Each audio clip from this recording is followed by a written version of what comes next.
పెద్దలు అంటే ఇన్ని వేల సంవత్సరాల నుంచి ఈ ఇన్స్టిట్యూట్లో స్టూడెంట్గా ఉన్నటువంటి పెద్దలు దానికి పెట్టిన పేరు ది సైన్స్ ఆఫ్ కరెస్పాండెన్సెస్ అని అంటారు.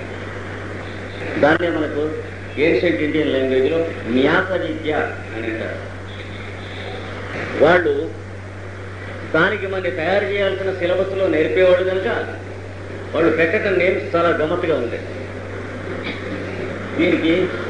దీని గురించి చెబుతున్నప్పుడు ధ్రువం, ఉత్తర ధ్రువం అని చెప్పేవాడు. అది కాకుండా ఇక్కడ ఉన్న స్టార్స్ తీసుకుని ఈ పోల్ రొటేషన్ దాని గురించి చెప్పదలుచుకున్నప్పుడు ధ్రువుడు అని చెప్పి 28,000 సంవత్సరాలు పరిపాలించాడు అనేవాడు. అంటే 1 century in each of the 28 stars ఇలా రౌండ్ తిరిగి వచ్చేటప్పటికి 28 సెంచరీస్ పూర్తి అవుతుంది. ఒక రౌండ్ అనమాట పోల్ స్టార్. అది చెప్పడానికి మీకు ఏమని చెబుతారు పిల్లలకి కథల్లో? ధ్రువుడు వాడు ఒంటికాల మీద ఉంటుంది, తపస్సు చేసేట కెరీర్. వాడికి భగవంతుడు ప్రత్యక్షమై వరం ఇచ్చి నీకు అన్నిటికంటే ఉత్తమమైనటువంటి స్థానం ఇచ్చాను అన్నమాట అని నువ్వు 28,000 సంవత్సరాలు పరిపాలించి అప్పుడు నా దగ్గరికి ఐక్యం అవుతావు. అది అట్లా ఉంచండి. ఇప్పుడు మనకి వాటిలోకి వెళ్ళాలి అంటే మనం స్క్రిప్చర్స్ చదువుకోవాలంటే ఏ లాంగ్వేజ్ కావాలి? ఈ సబ్జెక్ట్సే తోని ఎక్కడ ప్రపంచంలో ఇంతవరకు యూనివర్సిటీ లేదని రేపు జనీవాలో మేము ఆగస్టులో స్టార్ట్ చేస్తున్నాం ఇంటర్నేషనల్ యూనివర్సిటీ. దీనికోసం ది సైన్స్ ఆఫ్ మ్యాన్ అనేటువంటి సబ్జెక్ట్లో ఇవన్నీ సిలబస్లో procedures various papers. The science of man అనే ఇంతమటికి ఎక్కడ పేరుతో సబ్జెక్ట్ లేదు ఏ యూనివర్సిటీలోనూ. పొగరబోతుగా స్టార్ట్ చేశాను. ఏం చేస్తారో చూద్దాం. రియాక్షన్ ఏంటంటే లాస్ట్ ఇయర్ చెప్పగానే 18 మంది డాక్టర్లు ఎండీస్ అండ్ ఎంఎస్ వాళ్ళు ఫస్ట్ బ్యాచ్ ఆఫ్ స్టూడెంట్స్గా చేరారు. ఇప్పుడు దీనికి ధ్రువుగా చెబుతున్నప్పుడు ధ్రువం అంటారు, ఎస్ట్రానామికల్ ఫ్యాక్టర్స్ చెబుతున్నప్పుడు ధ్రువుడు అంటారు, ఈ కరస్పాండెన్సెస్ చెబుతున్నప్పుడు దీన్ని కూడా మేరు అంటారు. మేరు అనే పదానికి ఏదో కొండ ఉంటుంది, కొండ కాదు, మేరు అంటే యాక్సిస్ అన్నట్టు. సౌత్ పోల్ని దీనికి కూడా మందరం అంటారు. సౌత్ పోల్ మీ కార్టిక్స్ అంటే మూలాధారం అంటారు, దాన్ని మందరం అంటారు. మేరు మందరములు మధ్యన మిగతాదంతా ఎక్స్ప్లెయిన్ చేస్తారు. ఊరికే టెర్మినాలజీ ఎలా పెడతారు తెలియటానికి. అంటే ఒక్కొక్కటి వేరే వేరే సైన్స్ పెట్టి ఒక్కొక్క సైన్స్కి వేరే వేరే ప్రొఫెసర్స్ని వాళ్ళని అపాయింట్ చేసి ఒక్కొక్క సైన్స్కి వేరే వేరే ఫీజులు మొదలైనవి, తర్వాత డొనేషన్ల పేరు లంచాలు అవి తీసుకుని మన కులాల వాళ్ళకి ఎంతమంది వాళ్ళకి కాబట్టి అంతమందికి ఉద్యోగాలు రావాలంటే ఒక మెథడ్. అలా కావాలంటే ఒక సబ్జెక్ట్ వస్తే అన్ని సబ్జెక్ట్స్ మీకు రావాలంటే అది ఒక మెథడ్. ఇందులో మొదటి మెథడ్లో 20th centuryలో ఉన్నాం. ఈ చెప్పిన రెండవ మెథడ్ ఏన్షియంట్స్ ఉండేవాళ్ళు రాబోయే శతాబ్దాల్లో మళ్ళీ వస్తుంది. అంటే దాని education will never be commercialised when it is not sold in the market like fish మళ్ళీ వస్తుంది. అంటే ఉన్న సబ్జెక్ట్కి ఒక సబ్జెక్టు ఒక ప్రొఫెసర్ కాదు, దాన్ని 2 సబ్జెక్ట్స్ చేస్తే 2 ప్రొఫెసర్లు చేయొచ్చు. మన ఇద్దరు కొట్టుకోకుండా నా కులం వాడినామండి మీ కులం వాడినామని అదొక లోకం, మాలోకం అంటారు. అంటే ఇది ఇప్పుడు మనం ఉన్నటువంటి హ్యూమన్ ఎవల్యూషన్ తెలియజేస్తుంది. ఇది రాబోయే శతాబ్దాల్లో ఉన్నటువంటి మన రాబోయేటువంటి జనరేషన్స్ ఉంటారు. దీన్నే మనకి ఓల్డ్ టెస్టిమెంట్లో చెబుతారు, the promised land of our forefathers అని అంటారు. అక్కడికి తీసుకెళ్తుంది అన్నమాట. ఇప్పుడు దీంట్లో ఏం జరుగుతుందో దీంట్లో అది జరుగుతుంది అది తెలియజేయడానికి ఇందులో కాల్షియం, ఫాస్ఫరస్, సిలికేట్స్ మనం ఎదుర్కొన్నటువంటి కెమికల్స్ ఉన్నాయి బాడీలో ఉన్నాయి. ఈ శరీరం పుట్టి పెరుగుతున్నప్పుడు కానీ రోజు మనం ఆహారం తీసుకుంటుంటే ధాతువుల్లో చేంజ్ చేస్తున్నప్పుడు కానీ ఆ కెమికల్సే పనిచేస్తున్నాయా అంటే మ్యాటరే పనిచేస్తుందా, ఏమన్నా ఇంటెలిజెన్స్ పనిచేస్తుందా? ఇది ఒక లెజిటిమేట్ క్వశ్చన్. మనమే వేసుకుందాం. అంటే ఎముకల్లో ఉన్న కాల్షియమే ఎముకలను తయారు చేస్తుందా, కాల్షియంను ఎక్కడికి తయారు చేసి తీసుకున్న ఆహారం నుంచి ఎముకలుగా మార్చేటువంటిది ఇంకోటి ఏమన్నా ఉన్నదా? ఇంకొంచెం జాగ్రత్తగా ఆలోచిస్తే రెండు కన్నాల్లోకి గాలి పెడుతున్నట్టుగా ఆక్సిజన్ మన ముక్కుల్లోకి దానంతరదే వెళ్ళి లోపల నుంచి కార్బన్ డైఆక్సైడ్ దానంతరదే వస్తూ ఉన్నదే యాక్సిడెంటల్గా. If you believe in it, good bye. ఇంక తర్వాత నాలెడ్జ్ ఏమీ లేదు, అయిపోయింది ఫోన్. లేదా మనం పీల్చి మనం వదులుతూ ఉంటాం, వస్తుందా, ఇట్ ఈజ్ ఫాల్స్. మనం పేర్చుకోలేదు, మనం వేరే పనుల మీద ఉన్నాం. ఒక గంట మన శ్వాస మనం పీల్చుకోవాలంటే ఇంకేం పనులు ఉండకూడదు. ఏ పని మీద మైండ్ పెడితే కింద పడి చచ్చిపోతాం. అంటే ఊరికే జనం నా ఉద్దేశం కాదు. ఏమన్నా డౌట్స్ వస్తే మీరు లేచి నిలబడి పీల్చి జనరేట్ చేయొచ్చు, ఏ లేదు. ఎందుకంటే శాస్త్రీయ విద్యా విధానము, సైంటిఫిక్ ఎడ్యుకేషన్ అని రంకెలు వేస్తున్నటువంటి రోజులు, ఉరకలు పెడుతున్నటువంటి రోజులు కనుక రంకెలు తగ్గించుకుని శాస్త్రీయ విద్యా విధానం అంటే ఏమిటో మనం సైలెంట్గా, రంకెలు కాదుగా శాస్త్రీయ విద్యా విధానం అంటే. గోడలు నావి కావు కాబట్టి మేబీ యూనివర్సిటీలు, కాలేజీలు గోడలు పాడు చేయటం కాదుగా శాస్త్రీయ విద్యా విధానం అంటే. నా గోడలు నేను రాసుకోలే కదా అంటే అది సైంటిఫిక్ ఎడ్యుకేషన్ అయితే అది వేరు, గోడలు పాడు చేయటం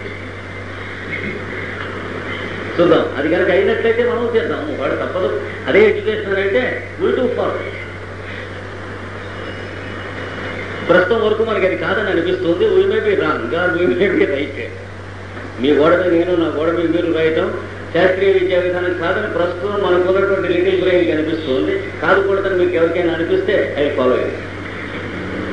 ఎందుకంటే గొప్ప లాభం లేదు, సమాధానం లేదు ఎవరి దగ్గర, నా దగ్గరే లేదు. నేను కొందరు పెద్దలు చెప్పిన మార్గాన్ని ఫాలో అవుతున్నాను కాబట్టి సమాధానం నా దగ్గర లేదు కాబట్టి మీరు చెప్పలేకపోతున్నారు. కానీ నా మనగాడు తన కాదు. ట్రూత్ చెప్పినప్పుడు if you adhere to truth, neither ourselves nor others can have any argument against it. Strength ట్రూత్ది కానీ మంది కాదు. మంది అని అనుకున్నటువంటి వాడు కనుకనే దెబ్బతింటాడు. ఇప్పుడు పొలిటికల్ అవుట్లుక్ వస్తుంది మంది అనుకుంటే. ఇప్పుడు దీంట్లో బాడీని కన్స్ట్రక్ట్ చేయడానికి, సెల్స్ని కన్స్ట్రక్ట్ చేయడానికి ఈ రసాయనిక పదార్థములు వాడబడుతున్నవి ఒప్పుకున్నాం. అవే వచ్చి వాడుతున్నవా లేకపోతే వాడబడుతున్నవా? శ్వాస పీల్పింపబడుతున్నదా మన చేత, పీల్చబడుతున్నదా మనల్ని పీల్పిస్తుందా? Question directly yourself. then only you will be a scientist and a student of science. శాస్త్రీయ విద్యా విధానం దీని ఎడల కన్ను మూసుకున్నవాడు ధృతరాష్ట్రుడు, బహిరాంతుడు అవుతాడు. డైరెక్ట్గా ప్రతి వాడని క్వశ్చన్ వేసుకోవాలి. మనం పీలుస్తున్నామా శ్వాస? మన చేత పీల్పింపబడుతున్నదా? పీల్పింపబట్టి ఎవరు పీల్పిస్తున్నారు? ఎవడన్నా పీల్పిస్తున్నాడు అని అంటే గాడ్ అంటామో అని ఎలర్జీ మనకు ఉండవచ్చు, తప్పు లేదు, అది అక్కర్లేదు. మనలో పీలుస్తున్నవాడు, పీల్పిస్తున్నవాడు ఇద్దరు కూడా నేననే పిలవచ్చు, ఏం పర్వాలేదు. We can be too much egoistic about the matter until the shell of ego breaks. హిరణ్యకశిపుడికో హిరణ్యాక్షుడికో ఎట్లయితే బద్దలైందో మంది కూడా ఒక రోజు బద్దలైందాక నేననే పిలవచ్చు అన్నారు దీన్ని. ఇప్పుడు పీలిపిస్తున్నటువంటి నేను వేరు, పెట్టుబడులు పీలుస్తున్నటువంటి ఊపిరితిత్తులు పీలుస్తున్నామని తెలుస్తూ ఉన్నది నేను వేరు. ఈ నేనుకి కెమిస్ట్రీ నేర్చుకున్నా తెలుస్తుంది. ఆ నేను పీలిపిస్తూ ఉన్నటువంటి ఆక్సిజన్ పీలుస్తున్నామని కార్బన్ డైఆక్సైడే వదులుతున్నాను. ఒకవేళ కెమిస్ట్రీ రాకపోతే నష్టం లేదు. గుడ్డిగా మూసినా ఒకటే, తెచ్చినా ఒకటే, ఆక్సిజనే పీలుస్తాడు, కార్బన్ డైఆక్సైడే వదులుతాడు. అంటే వీడికి కెమిస్ట్రీ వస్తేనే ఆక్సిజన్ పీల్చాలి అనేది యూనివర్సిటీల పద్ధతి. కానీ ఇది యూనివర్స్ పద్ధతి కనుక వీడికి కెమిస్ట్రీ రావడంతో సంబంధం లేదు. వీడు బతకాలి కనుక ప్రతి గుడ్డుగాడు కెమిస్ట్రీ చదువుకుంటాడు. అందుకని గుడ్డు పిల్ల అయ్యే లోపల కూడా ఆక్సిజన్ పిలుస్తాడు అనేది. లోపలికండి ఏమన్నా అబ్జెక్షన్ అంటే చెప్పండి. అంటే మన కెమిస్ట్రీ వచ్చాకనే ఆక్సిజన్ పీల్చాలి అని కనుక నేచర్లో ఉన్నట్లయితే పీల్చవలసిన అవసరం ఉండదు. మనం ఉన్నాం కనుక అప్పుడు రాక. This is pure materialism. Materialism అంటే ఇది కానీ కళ్ళు మూసుకుంటాం కదా. అంటే మెటీరియల్స్ తీసుకుని అర్థం చేసుకుంటాం, మెటీరియల్ గ్రౌండ్స్లో ప్రూఫ్స్తో అర్థం చేసుకుంటాం, అది లేకపోతే నమ్మకపోవటం మెటీరియలిజం. కానీ కనిపిస్తున్న వాటికి కళ్ళు మూసుకుంటే కబోది పక్షి అంటారు మెటీరియలిజం ఉండదు. కానీ can blindness to materialism? There is no worse disgrace to materialism దాని. ఇప్పుడు దీంట్లో పదార్థములు, ద్రవ్యములు ఏం చేస్తున్నాయి? గ్యాదరింగ్ కదా. కాల్షియం, ఫాస్ఫరస్ కాంపౌండ్స్ అన్ని కూడా, సిలికేట్స్ అన్ని వస్తున్నాయి. Gathering, they are gathering. Gather అవుతుంటే forces are making them gather. ఇల్లు కట్టడానికి ఇటకలు కొని రాబడుతున్నాయి. అంటే ఇటకలకి చేత కాదు, అది బండో లారీయో ఏదో ఉండాలి. ఇటకలు ఇలా కొని రాబడతాయి.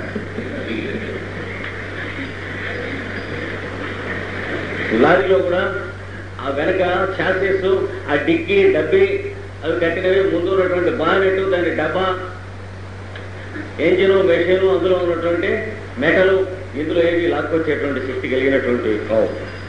మెషిన్ని అసెంబుల్ చేసినటువంటి పర్సన్, ఆ పర్సన్ శరీరంలో ఉన్నటువంటి శిరస్సు నుంచి పాదం దాకా ఉన్నది కూడా ఈ లారీ డబ్బా లాంటిది. అందులో ఏ భాగం పనికిరాదు.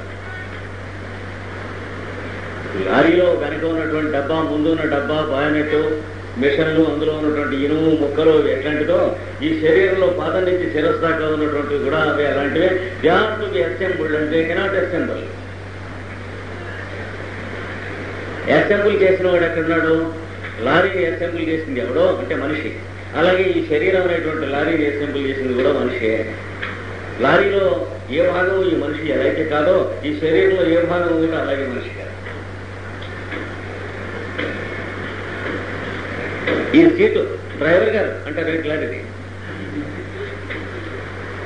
ఈ స్టీరింగ్ ఆయన బ్రెయిన్ అంటారు.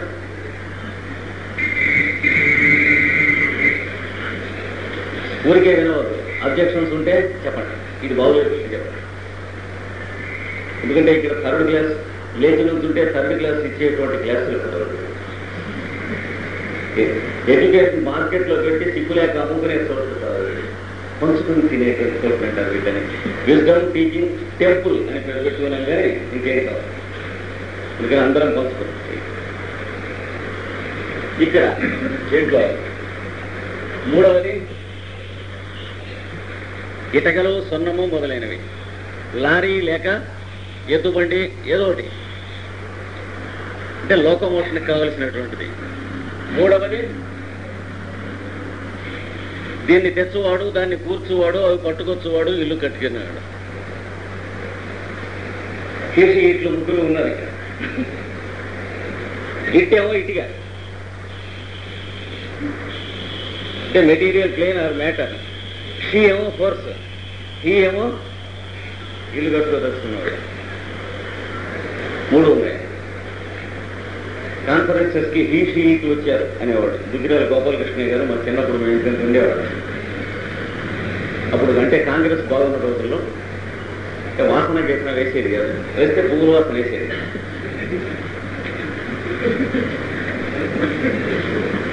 ఆ రోజుల్లో ఎవరెవరు వచ్చారు కాన్ఫరెన్స్ అంటే హీషీకి వచ్చారు. హీ అంటే ఉన్నవ లక్ష్మీనారాయణ గారు, షీ అంటే ఉన్నవ లక్ష్మీబారాయణ గారు, ఇట్ అంటే ఇటుగారు సూర్యనారాయణ గారు. ఆయన చాలా ప్రతిదీ కూడా హ్యూమరస్గా ఉండేవారు. కనుక ఇక్కడ మనకు ముగ్గురు హీషీట్లు ఉన్నారు. దీన్నే హోమియోపతి మనం మొదట చెప్పుకునేటప్పుడు మ్యాటర్, ఫోర్స్ అండ్ కాన్షియస్నెస్ అని చెప్పుకున్నాం. కనుక వైద్యం చేస్తూ ఇక్కడ మనం వైద్యం చేస్తున్నామంటే అంటే కడుపులోకి భౌతికం అనుకుని కడుపులు మందు వేసి, మోకాలకి చెప్పి భౌతికం అనుకుని మోకాలకి మందు వేసి ఇలాంటివి చేస్తూ ఉన్నట్లయితే లాభం లేదని మనం ఇప్పటికి నేర్చుకున్నాం. ఇంకా లాభం ఉందని ఎవరైనా ఆశపడ్డట్టయితే వేస్ట్ టైం. తర్వాత వైటల్ ఫోర్స్ పనిచేస్తుందని మనం నేర్చుకున్నాం. దీన్ని మెయింటైన్ చేసేది ఇదే అని నేర్చుకున్నాం. దీంతో తేడా వస్తే సర్దుబాటు చేసేది కూడా ఇదే అని నేర్చుకున్నాం. కనుక దీని యందు ప్రయోగించేటువంటి వాడు వీడని కూడా తెలుసుకున్నాం. అంటే హోమియోపతి నేర్చుకునేవారు, మందులు ఇచ్చేవారు, పుచ్చుకునేవారు ఇక్కడ ఉంటారు. పుచ్చుకుంటే వైటల్ ఫోర్స్ రెక్టిఫై అవుతుంది. రెక్టిఫై అయితే టిష్యూస్ రీఆర్గనైజ్ అవుతాయి అని చెప్పుకున్నాం. ఇప్పుడు మనం చెప్పుకున్నటువంటి ఈ లారీ గిరి ఎగ్జాంపుల్స్ కూడా దాంతో కలిపి చెప్పుకోవాల్సింది. ఇందులో మనం ఎన్నుకున్నటువంటి ఎక్స్ ఉన్నది. ఎక్స్ ఉండి దీంట్లోకి మీకు వై పని చేయించాలి. మీ బుర్రలోంచి అనుక్షణం ప్రవేశిస్తూ మీ వర్కబుల్ కాలం చివరి నుంచి అనుక్షణం యువతలకు వచ్చేస్తూ సర్క్యూట్ కంప్లీట్ చేసేటువంటిది జియోసెంట్రిక్ గా ఇంకొకటి ఎస్టాబ్లిష్ చేయాలి మీ బాడీలో. చూసారా, మనం ఇక్కడ భూమి మీద నుంచున్నామంటే మన తలకాయ మీద గ్యాప్ ఉంది అని అనుకుంటే that is mental blindness. Gap ఉండదు. మ్యాటరు, ఫోర్సు, కాన్షియస్నెస్ కంటిన్యూవం అంటే ఇంటర్పెనిట్రేట్ అని తప్ప గ్యాప్ ఉండదు. అంటే కాన్షియస్నెస్లో స్పేస్లో కాన్షియస్నెస్ ఉంది, అది మనకు తెలియదు. మళ్ళీ రాబోయే సైంటిస్ట్ కనిపెడతారు, వెనక సైంటిస్ట్ చెప్పారు. స్పేస్లో మైండ్ ఉంది కాబట్టే స్పేస్ ఉంది. నదిలో నీళ్లున్నాయి కాబట్టి చెంబు నదిలో ఉంచితే చెంబులో కూడా నీళ్లున్నాయి. ఇక్కడ గ్లాస్ పెడితే తోటలో గ్లాస్ పెట్టాం కనుక గ్లాస్లో తోట ఉంటుంది. అలా మన బుర్రకాయలో మైండ్ ఎందుకుంది, మైండ్లో బుర్రకాయ ఉంది కనుక అది తెలియదు. అది తెలియనప్పుడు ఆర్టికల్ సైన్స్ రెండవ సగం అంతా చీకటి.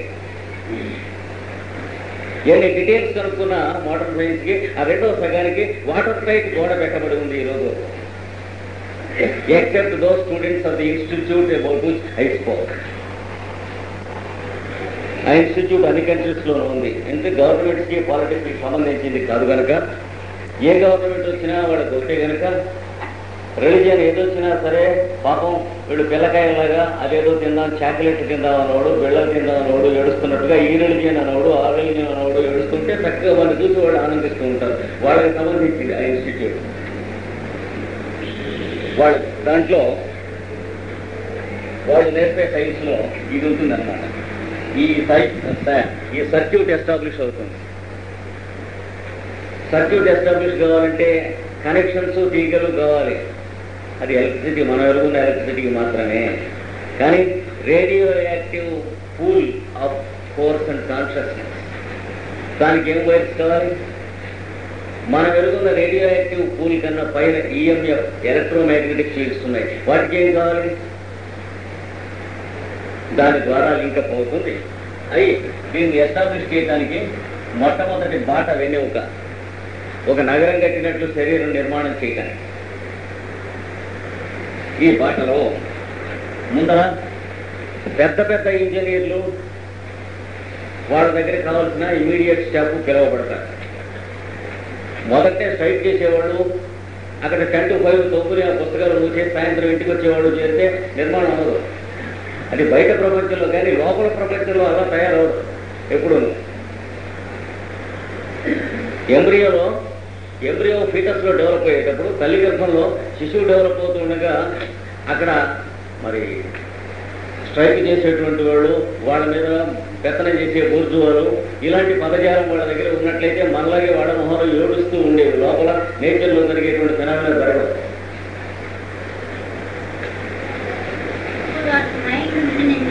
మైండ్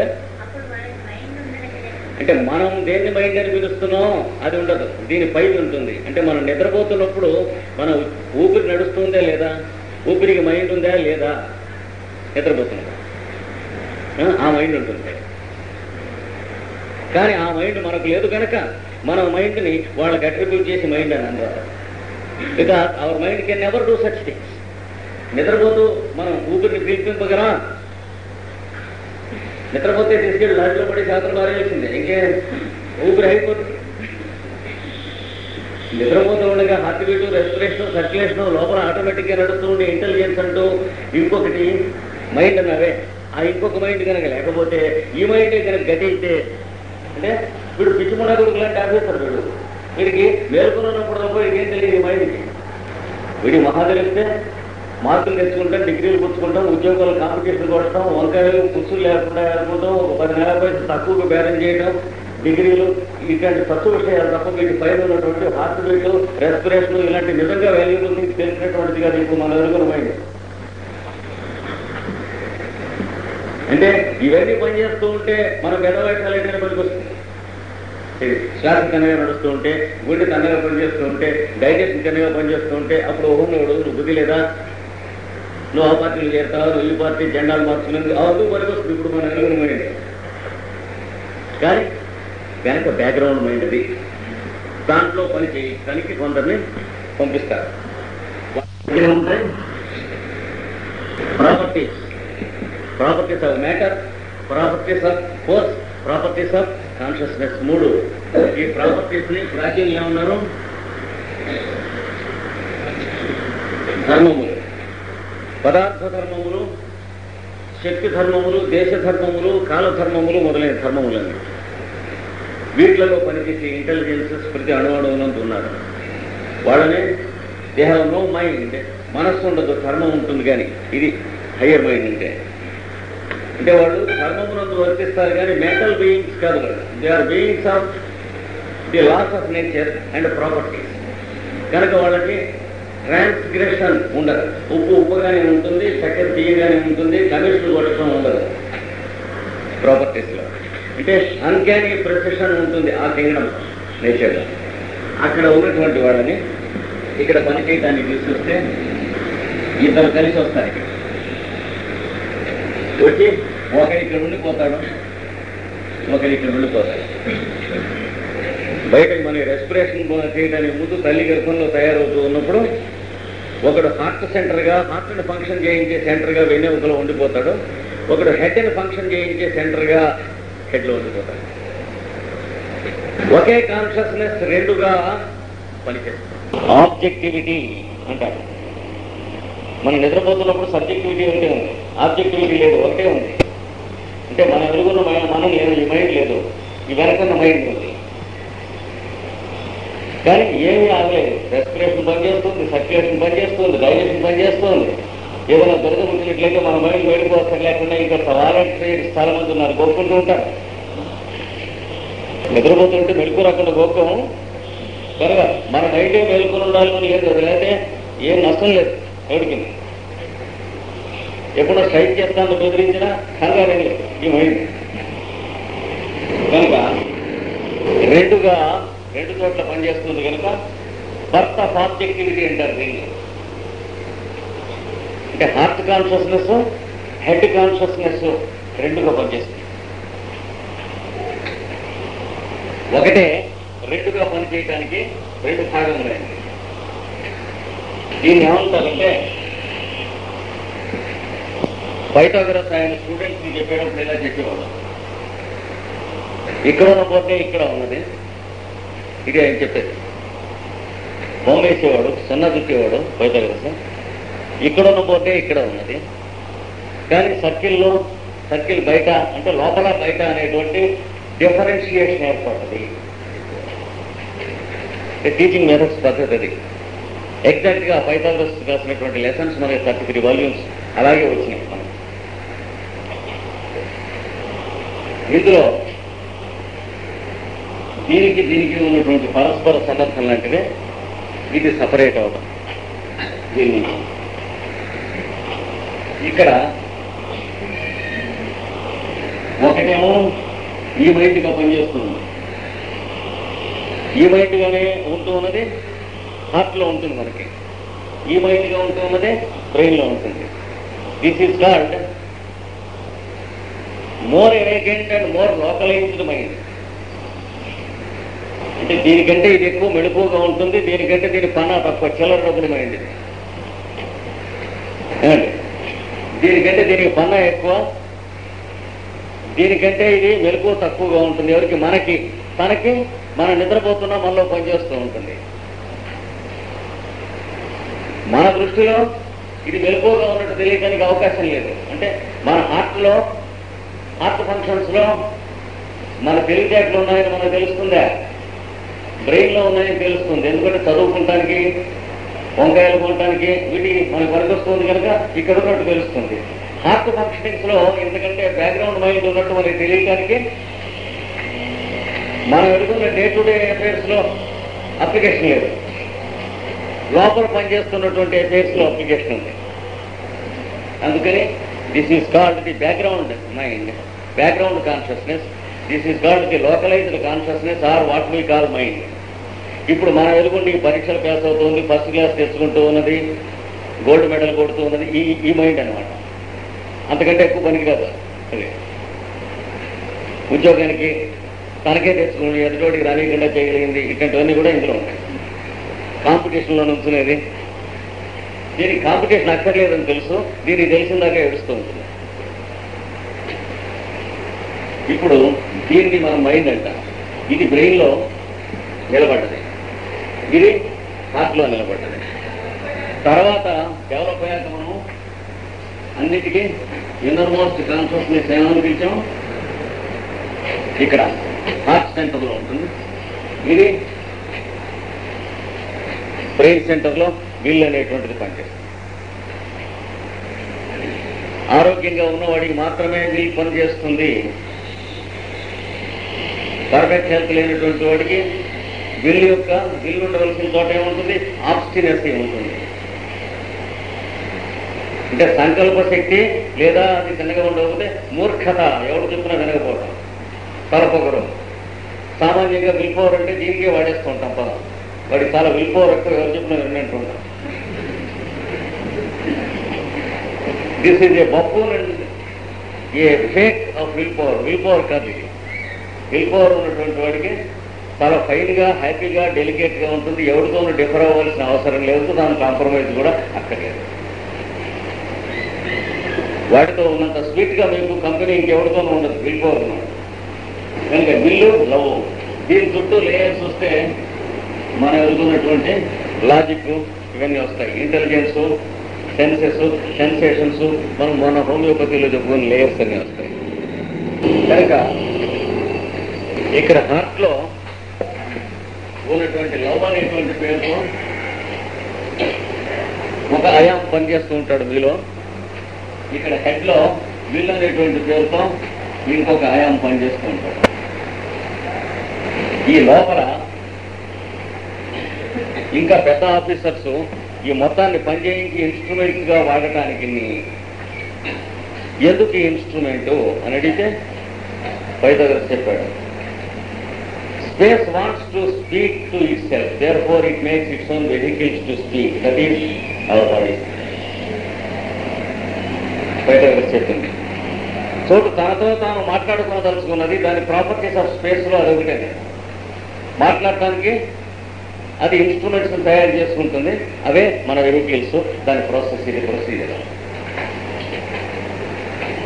బాగా ఇంకా 5-6 శతాబ్దాలు దూరాన్ని వెనకబడిన జాతిగా ఉన్నాం మనం అందరం. అంటే అది చాలా అడ్వాంటేజ్ అనుకోండి. ఇప్పుడు ఇక్కడ చిన్నగా ఈ వర్క్, ఈ వెహికల్కి డిస్ట్రిబ్యూషన్ జరగడం కోసం దీంట్లో మొట్టమొదటి సుపీరియర్ ఆఫీసర్స్ని వేస్తారు, ఇంటెలిజెన్సెస్ని. అంటే మిగతా వాళ్ళని వేస్తే వాళ్ళు బతకరు. వాళ్ళకి పంపు రావాలంటే నీళ్లు వేడి ఇవ్వాలి, వాళ్ళకి లైట్ రావాలంటే కరెంటు వేడి ఇవ్వాలి. కనుక ముందర ఎగ్జిక్యూటివ్ ఇంజనీర్స్, చీఫ్ ఇంజనీర్స్ వీళ్ళని వేస్తారు. అంటే వీళ్ళు అవి ఇవి తెచ్చిపెట్టండి అని అడిగే వాళ్ళని కాకుండా వాళ్ళకి వీళ్ళకి అవి ఇవి తెచ్చిపెట్టే వాళ్ళని వేస్తారు. ఇంటర్నల్ గవర్నమెంట్లో ఇంజనీర్స్ ఒక రకం, ఎక్స్టర్నల్ గవర్నమెంట్లో ఇంజనీర్స్ ఒక రకం.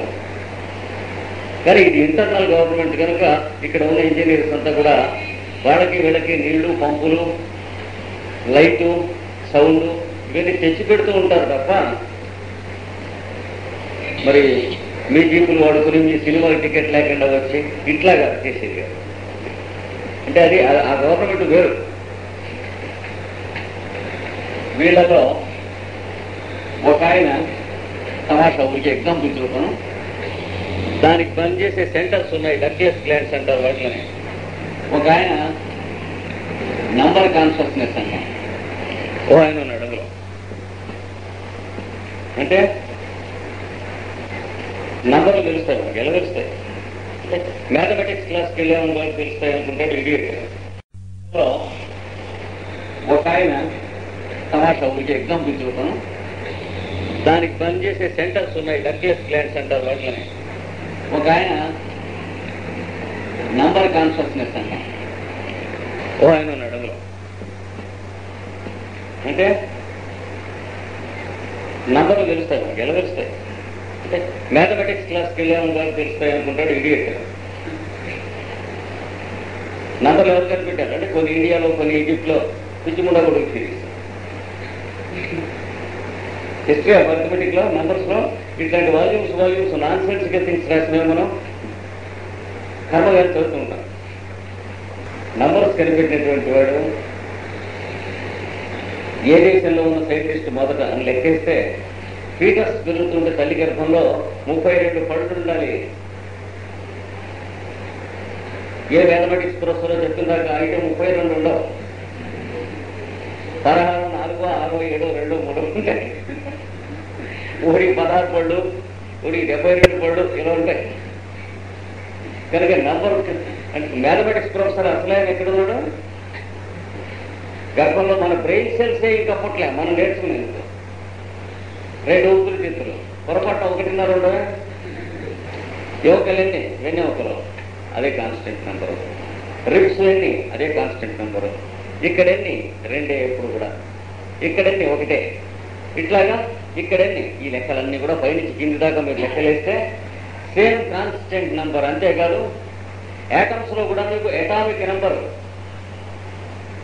ప్రతి సబ్స్టెన్స్ కి కూడా అదే నంబర్ ఉంటుంది. ఇంకో number of isotopes never change. ఈయన మొట్టమొదటి మ్యాథమెటిక్స్ ప్రొఫెసర్ తప్ప మన కులవాడిని ప్రొఫెసర్గా ఢిల్లీ నుంచి టెలిఫోన్ చేయించి ఉద్యోగం వేస్తే అక్కడ అది కథకు వచ్చిన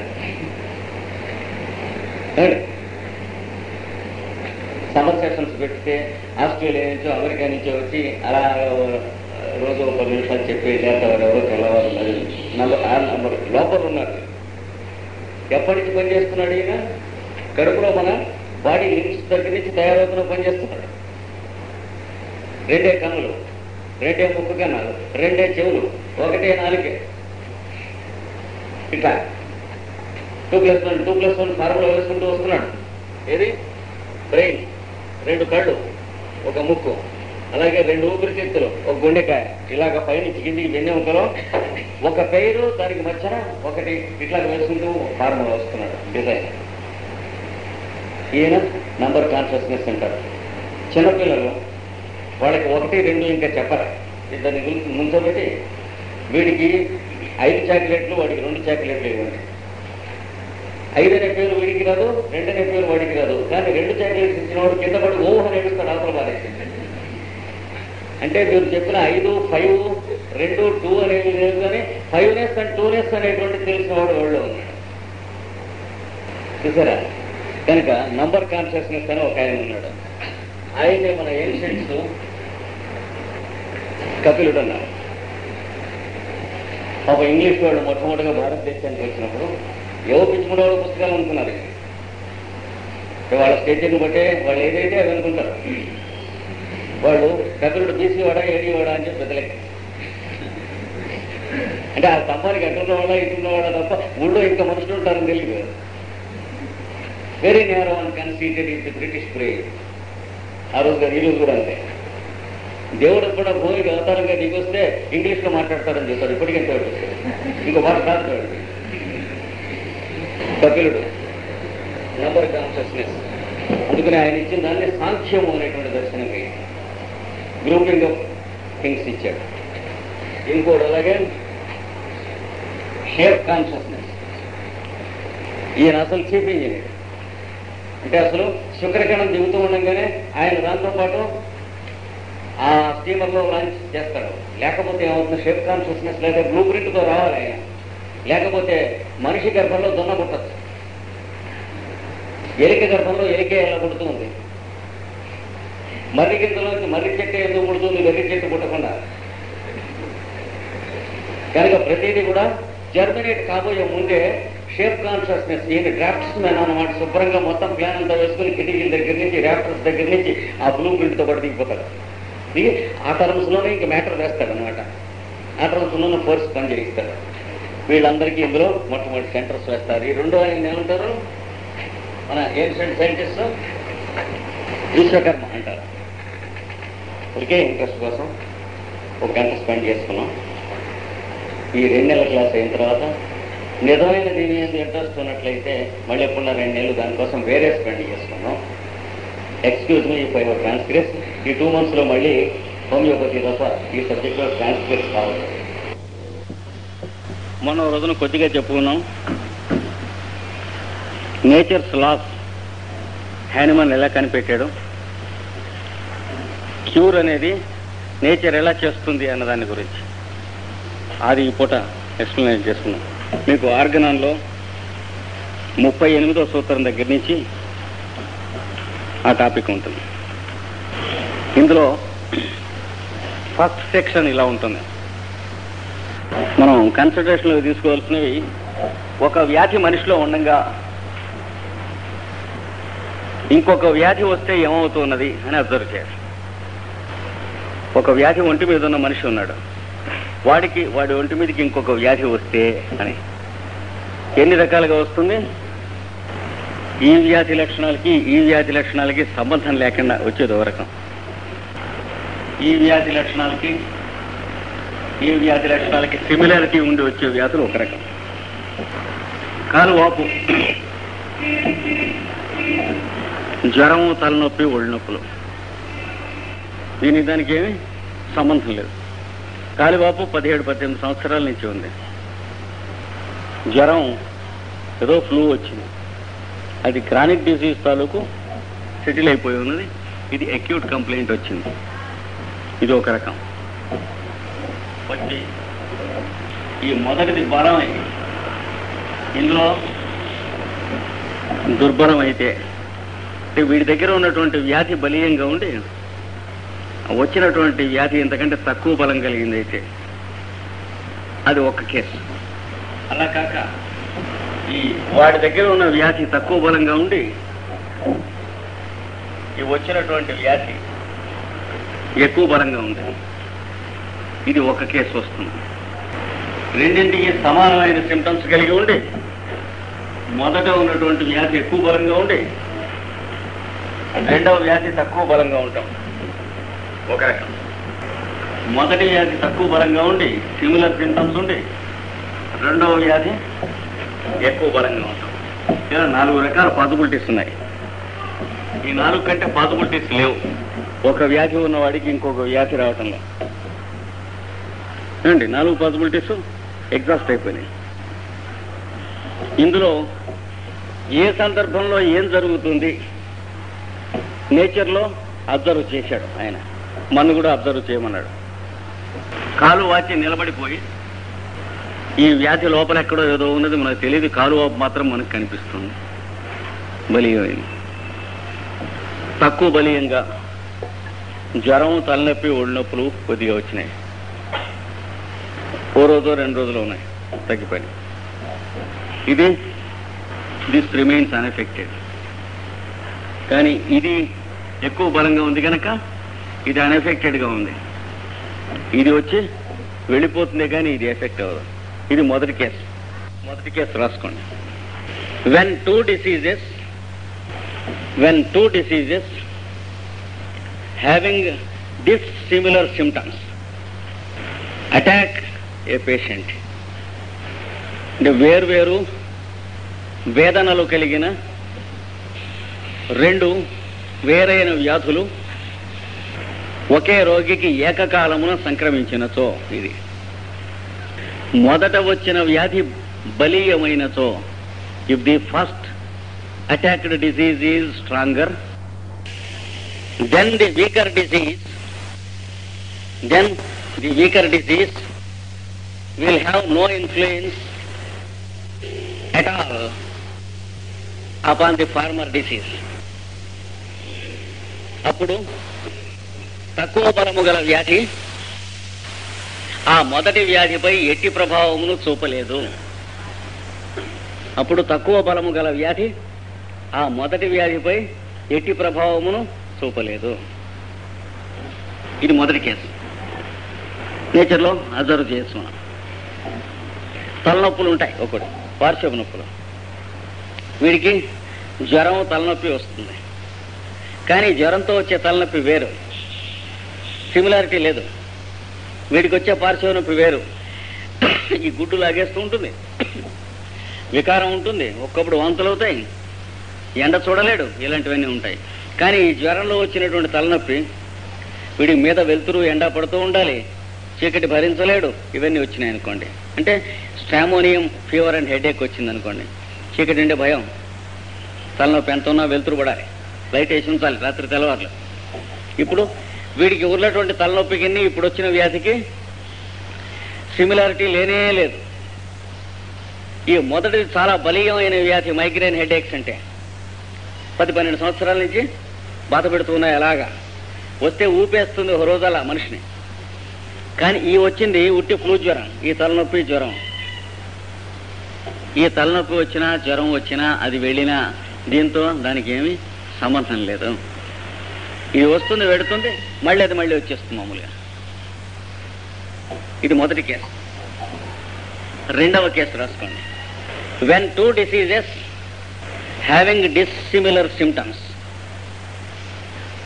attack the patient at the same time, వేదనలలో సామ్యము బొత్తిగా లేని 2 వ్యాధులు ఏకకాలమున వర్తించినచో, and when the second disease is stronger than the former, when the second disease is stronger than the former, మొదటి దానికన్నా రెండవ వ్యాధి ఎక్కువ బలీయమైనచో, అంటే the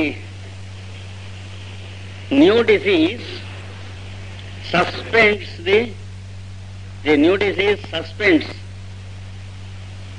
the sufferings of the old disease.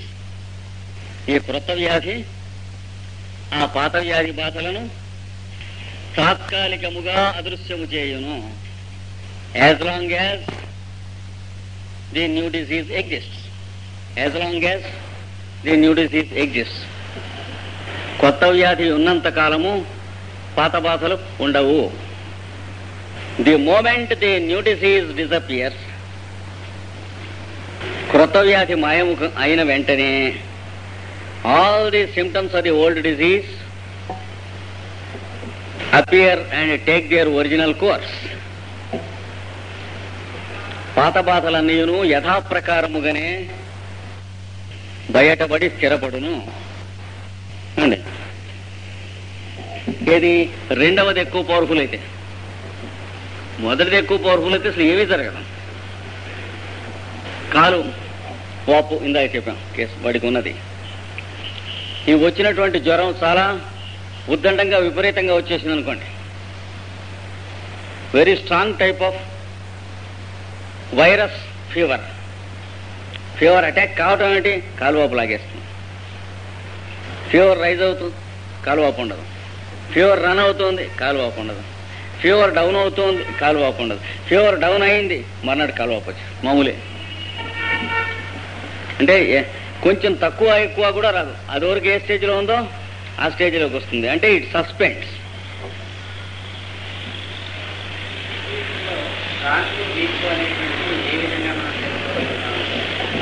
దాని మనం మామూలుగా ఇప్పుడు అవును అవును ఇది if the fever is mild, if the patient is not, if the patients constitution is not disturbed, it is a week disease. But if it is strong, he will have more violent symptoms, more fever and more sufferings, and the whole constitution is affected. Dormant. They are dormant. Oh no, they are. No, they are dormant. అందుకనే ఈ కొత్తవేవి కూడా internal Sora ఉన్నటువంటి వాడిని attack చేయవు.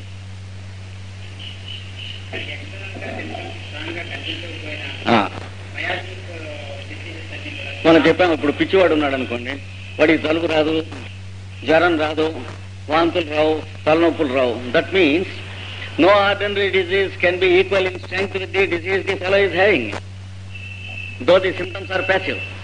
అది మనకి ఇప్పుడు మనం ప్రస్తుతం తెలిసినంత వరకు ఇది దీని మీద ప్రభావం చూపిస్తే ఇది ఎక్కువ పవర్ఫుల్, ఇది అన్ఎఫెక్టెడ్ గా ఉంటే ఇది తక్కువ పవర్ఫుల్.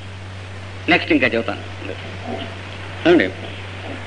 2 కేసులు ఇప్పటికి చెప్పాను నేచర్లో ఎలా ఉంటుంది. 3వ కేసు రాసుకోండి. 3. When 2 diseases of similar symptoms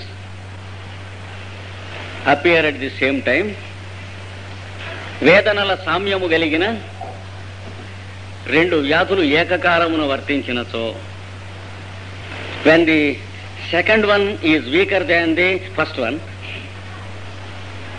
క్రొత్త వ్యాధి పాత వ్యాధి కన్నా తక్కువ బలమైనదైనచో,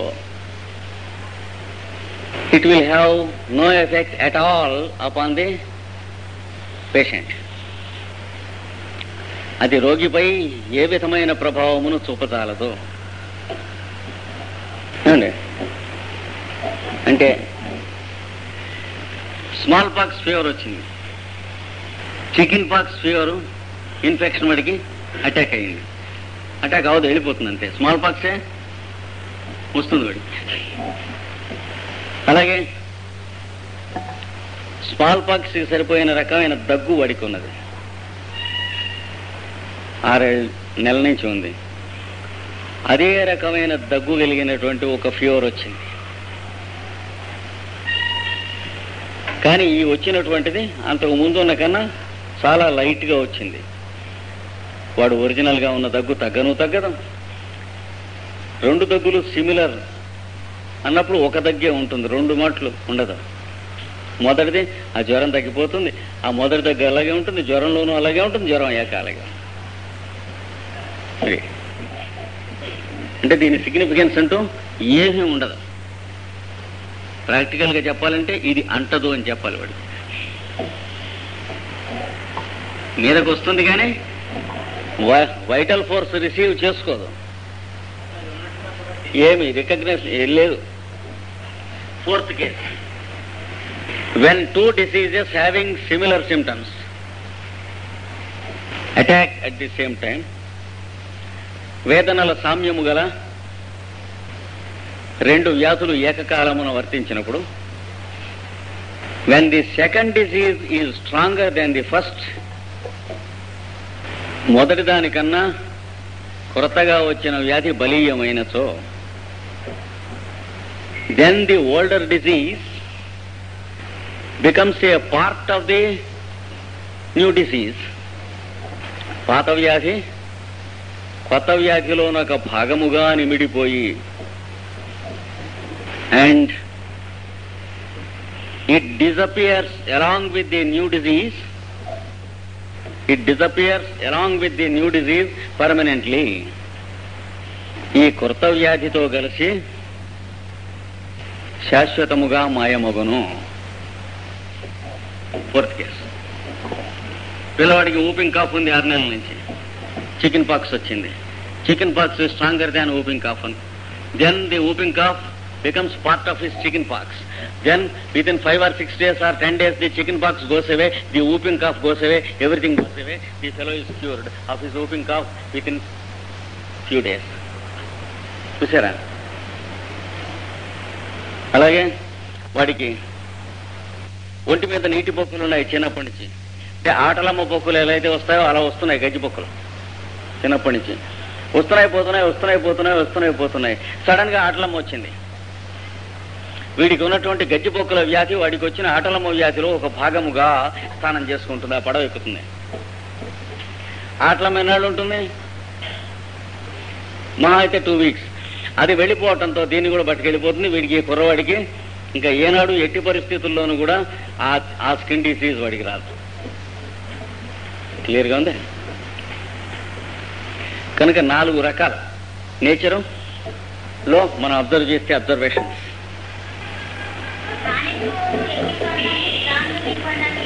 ఏమి సంబంధం లేదా? ఆ తాత్కాలికంగా వాడికి ఇచ్చినటువంటి పవర్స్ స్ట్రాంగరా దీనికంటే వీకరా అన్నది. అది ఇంకా కొంత మనం థియరీలోకి వెళ్ళాక వస్తుంది. ఇప్పుడు ఈ 4 పెట్టుకుని ఈ 4 అంతకు ముందున్న వ్యాధి పర్మనెంట్ గా వెళ్ళిపోవటం ఏ కేసులో జరుగుతున్నది? Only 1 case, the 4th one కదా. ఇప్పుడు వైద్యం అంటూ మనం ఏం చేస్తున్నాం ఆయన మనం చెప్పాడు. ఒక మెడిసినల్ సబ్స్టెన్స్ మనం శరీరంలో వేస్తున్నామంటే అది non nutritious substance or poisonous substance కదా, లేకపోతే మెడిసిన్ అవ్వదు కదా. ఆయన కందిపప్పు తిన్నట్ట అంటే మెడిసిన్ అవుతుందా? Because it is nutritious substance. కాకపోతే ఎక్కువ తింటే జబ్బు చేస్తుంది తప్ప దీన్ని జబ్బు చేసే ఎఫెక్ట్స్ అంటూ ప్రూవింగ్స్ అంటూ ఉండవు. చూడకుండా హార్ఫిక్ తిన్నట్ట అంటే గబగబో దాని లక్షణాలు చేస్తాయి. కానీ అందుకని మెడిసినల్ ఎఫెక్ట్ కలిగిన ప్రతి సబ్స్టెన్స్ కూడా non nutritious or what we call poisonous substance, poisonous to the constitution కదా. అలాంటప్పుడు ఇలా మనం మందు వేసామనుకోండి, అంటే వాడి ఒంట్లో ఒక వ్యాధి ఉంది,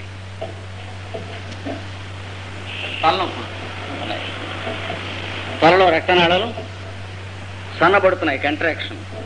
మనం వేసిన మందు డైలటేషన్ చేస్తుంది.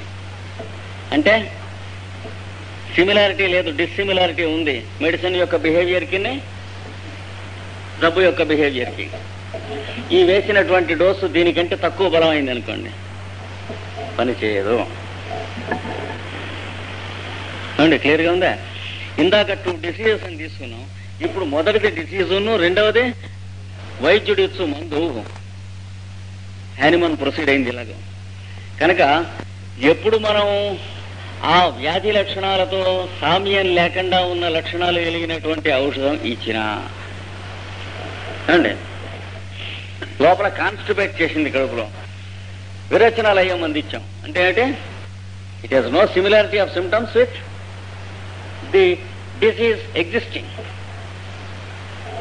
మోతాదు చాలలేదు, పనిచేయదు అంటే అలా కాదు. రెండో కేసులో ఏం చేసాం? కొంచెం బలమైన డోసు వేసాం.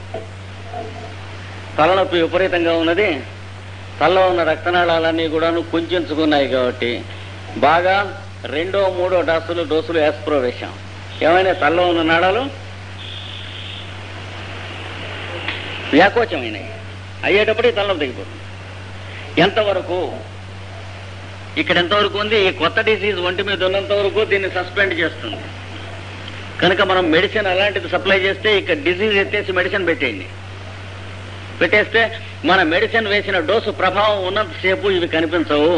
ఇది వెళ్ళిపోగానే అవి మళ్ళీ వస్తాయి. అంటే దేని మీద బేస్ చేసి హ్యానిమన్ మనకి ప్రిన్సిపల్స్ ఇచ్చాడు?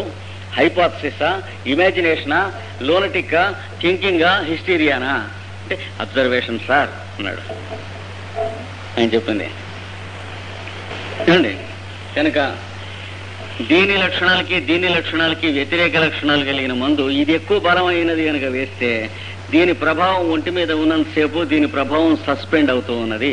దీని ప్రభావం వెళ్ళిపోగానే దీని ప్రభావం మళ్ళీ పనిచేస్తున్నది. Typically our allopathic treatment is that. ఆయన అక్కడ పాపం చాలా డిస్ప్లీజ్ అయ్యి ఈ వైద్యం నేను చేయనని ఆపేసింది ఆయన. సరే, ఇంకా మిగిలిన మెథడ్స్ ఏమిటి అని చూసాడు. రెండింటికి సమానమైనటువంటి సిమ్టమ్స్ కలిగి ఉండి ఈ రెండవది దుర్బలమైనటువంటి మందు వేస్తే దానికన్నా ఏం జరుగుతుంది? ఏమీ జరగదు, సూసైడ్ లేదు. రెండు సమానమైన సిమ్టమ్స్ కలిగి ఉండి దీనికంటే బలంగా ఉన్నటువంటి టర్మ్స్ లో మనం అటాక్ చేస్తే ఏమవుతుంది?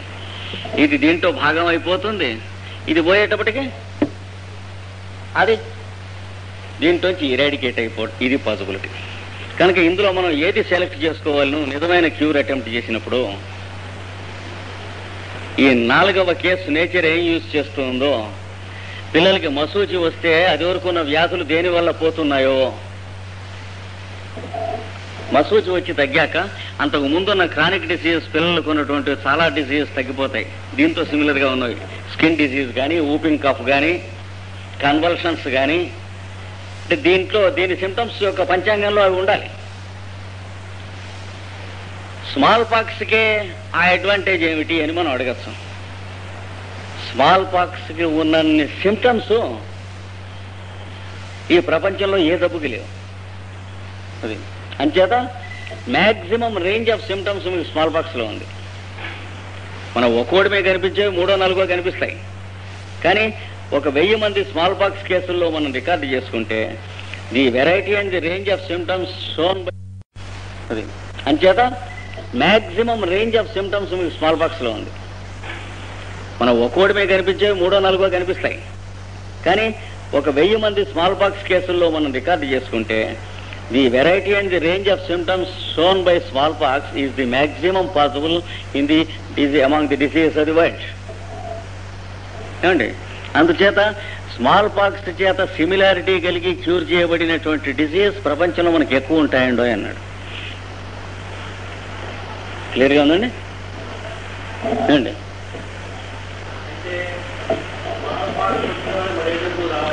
అని దాంతో సిమిలారిటీ ఉన్నటువంటి సిమ్టమ్స్ కలిగి అది వరకు ఉంటే అంతకుముందు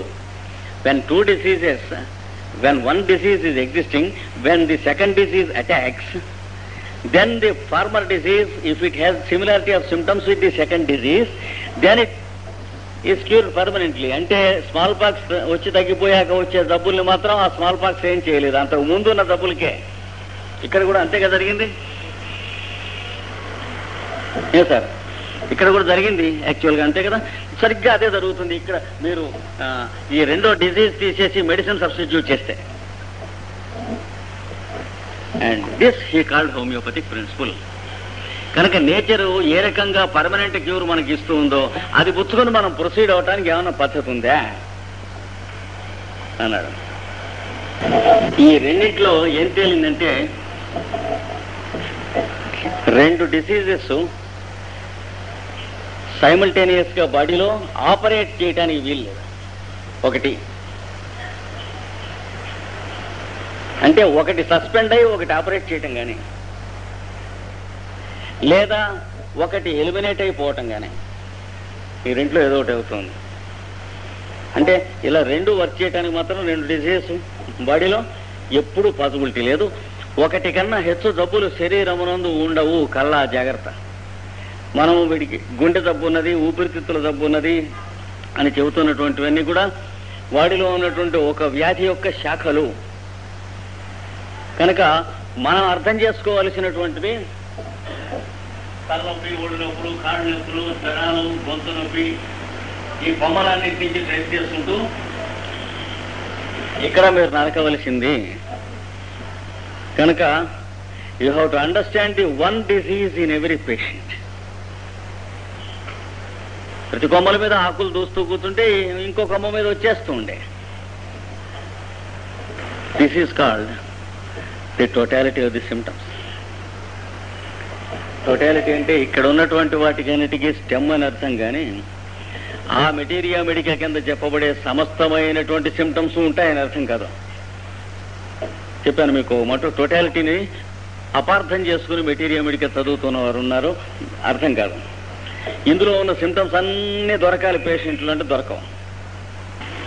ఇంకోళ్ళు ఇంకో కొన్ని ఉంటాయి. తలనొప్పి, ఒంట్లో వేడి,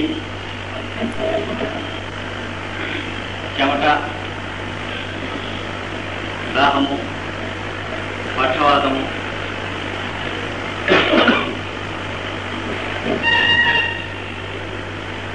ఒళ్ళు బరువు.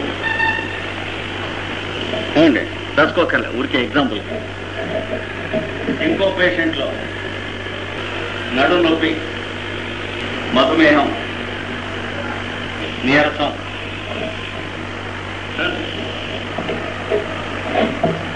వీడికి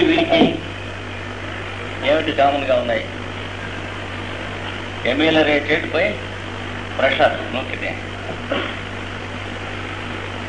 తలనొప్పి కానీ, నడుము నొప్పులు కానీ, వాడి తలనొప్పి అయినా సరే, వీడి నడుము నొప్పి అయినా సరే తొక్కించుకుంటున్నాడు. వాడికి వీడికి దాహం, చెమట, వీడికి నీరసం, ఇవన్నీ అగ్రవేటెడ్ ఫ్రమ్ హీట్, సన్. ఇలా 10 మందిని పేషెంట్స్ మీరు తీసుకుని వాళ్ళకున్న సఫరింగ్స్ అన్ని వేరే వేరే రాస్తే వాడికి వేరుంటాయి, వీడికి వేరుంటాయి, వీడికి వేరుంటాయి. ఇట్లా మీరు కాలం వేసి వీళ్ళందరికీ ఉన్నటువంటివి రాస్తే ఇందులో అందరికీ ఒకటే ఉంటాయి. కనుక ఇది జబ్బు కాదు, ఇక్కడ స్టెమ్. ఇది జబ్బు కాదు, ఇక్కడ స్టెమ్ కాదు. స్టెమ్ ఇక్కడ ఉంటుంది. కనుక టోటాలిటీ ఆఫ్ ది సిమ్టమ్స్ అంటే టోటల్ ఆఫ్ ది సిమ్టమ్స్ కాదు అండి. మెటీరియా మెడికా మనం చదువుకున్నప్పుడు టోటాలిటీ అనే మాటకి తెలుసుకో. భారతీయుడు అంటే ఏంటి? టోటాలిటీ. మీరు భారతీయుడే, నేను భారతీయుడే. ఆయన నల్ల జుట్టు ఉంది, ఇది తెల్ల జుట్టు ఉంది, నాకు బట్టతలు ఉంది, ఆయన పిలక ఉంది. సార్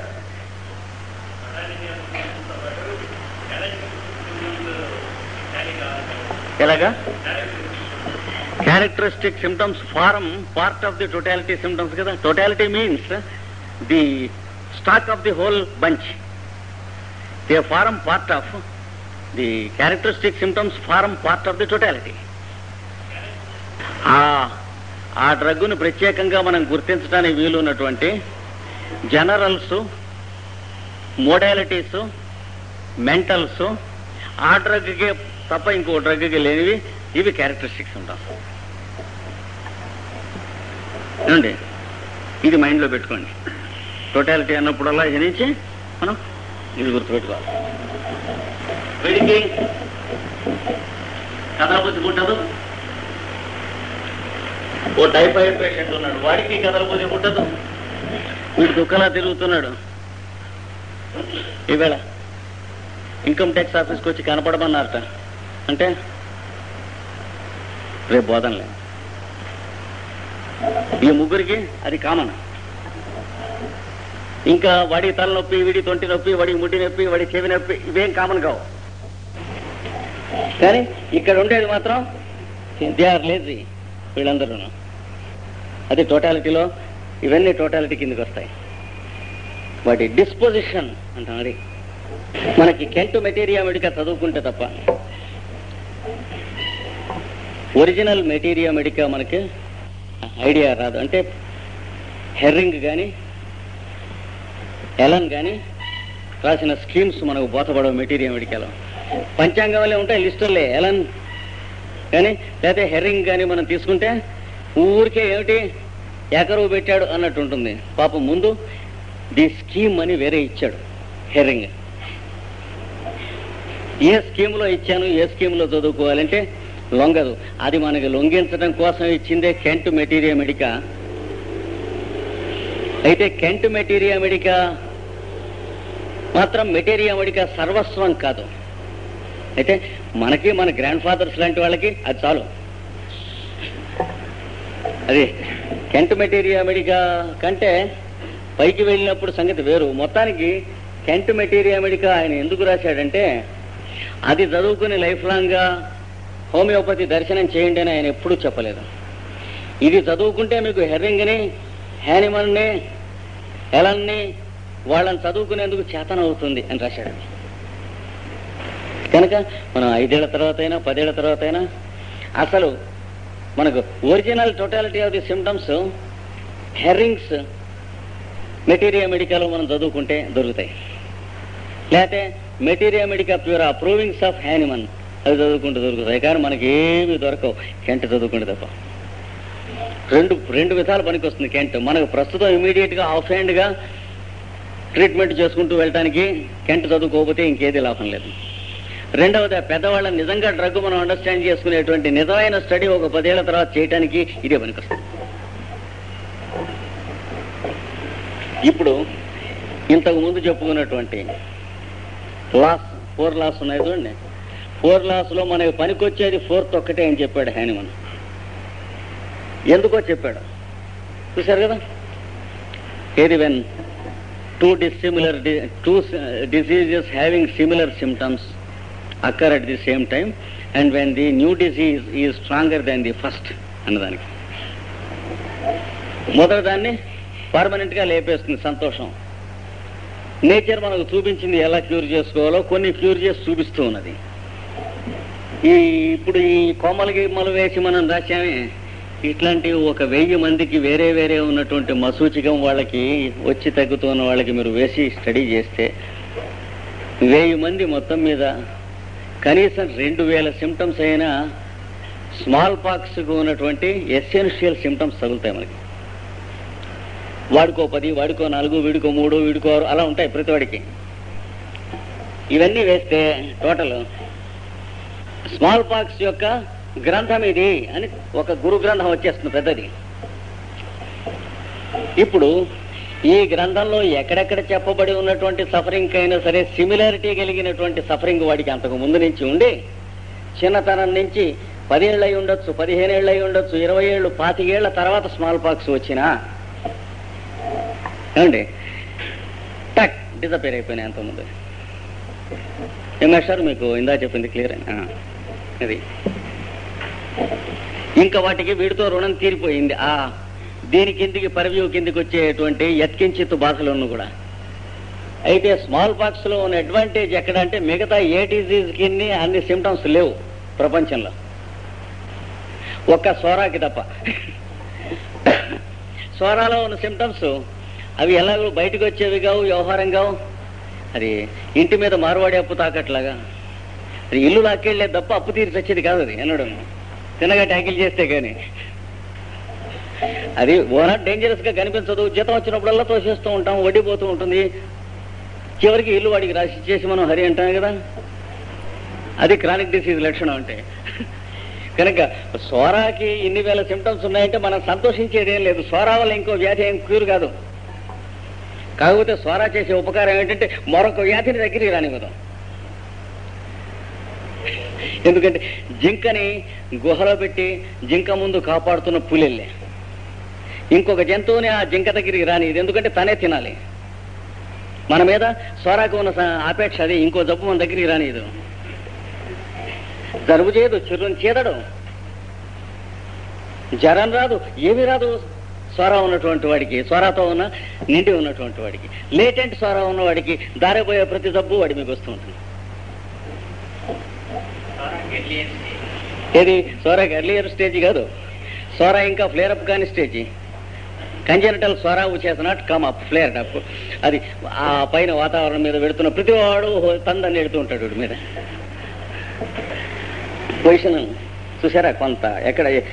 కనుక స్మాల్ పాక్స్ కి మ్యాక్సిమం సిమ్టమ్స్ ఉన్నాయంటే మనకి మీకు నాకు లాభం, సంతోషం. కానీ సోరాకి మ్యాక్సిమం సిమ్టమ్స్ ఉన్నాయంటే సంతోషం కాదు, అది కొంప ముడిపోయిందన్నమాట ప్రపంచానికి. ఎందుకంటే సోరాలో కనుక ఉన్న సిమ్టమ్స్ మనకి హెల్ప్ చేయాలంటే ఎప్పుడు చేయాలి? సోరా కంటే పెద్ద బలమైన వ్యాధి ఒకటి పుట్టి మనలో ఉన్న సోరా సిమ్టమ్స్తో సిమిలారిటీ వచ్చి ఆ తప్పు మనకు వచ్చి అప్పుడు ఇది ఉన్న సోరా పోతుంది. రావాలి, అది పోవాలి. కానీ ఇంతవరకు ప్రపంచంలో ఉన్న వ్యాధులన్నింటిలో పుట్టుక దగ్గర నుంచి శరీరం వదిలిన దాకా ఉండటానికి అవకాశం ఉన్న జబ్బు ఒకే ఒక జబ్బు, దాని పేరు సోరా. అంచేత మిగిలిన అందులో ఏం ప్రవేశిస్తాయి? విశ్వరూపం బొమ్మలాగా. ఇప్పుడు విశ్వరూపం బొమ్మ క్యాలెండర్ ఏమంటే ఒకటి వేసేట. అర్జునుడిని కృష్ణుడిని బయట వేశాడు విశ్వరూపం కన్నా. అది విశ్వరూపం ఏంటి? ఇంకా యువతల నుంచి చూసి దండం పెడుతున్నట్టు విశ్వరూపానికి. ఎక్కడి నుంచున్నాడని వీడు. సోరా అలాంటిది చికాకయింది. ఇప్పుడు నెక్స్ట్ స్టెప్కి ఈ 4వది మనకి కొంత నేచర్ క్లూ అందిస్తూ ఉన్నది. ఈ 4వది కూడా స్మాల్ పాక్స్, దానికి కొంచెం ఇంచుమించుగా దగ్గరలో ఉన్నటువంటి ఆటలమ్మ ఏంటో చూపిస్తున్నాయి. ఆ క్లూ మీద మనం ప్రొసీడ్ అవుదాం అన్నాడు. ఏదన్నా జబ్బు వస్తే ఇక మనం ఏం చేయాలట? ఇదే సిమ్టమ్స్ కలిగి ఇంతకంటే బలమైన జబ్బు రోగికి వచ్చుగాక అని చెప్పి కోరి అది వచ్చే వరకు తపస్సు చేస్తాం. సాధ్యమా? సాధ్యం కాదు. అది వచ్చే వరకు వెయిట్ చేయటం అంటే వీడు వెయిట్ చేయక్కర్లేదు, అదే వస్తుంది ఇప్పుడు. కానీ ఈ లోపల ఈ జబ్బు వాడిని ఎత్తుకు వెళ్ళిపోతుంది. కనుక ఇది ట్రీట్మెంట్ కాదు. కనుక నెక్స్ట్ మనం ఏం చేయాలి?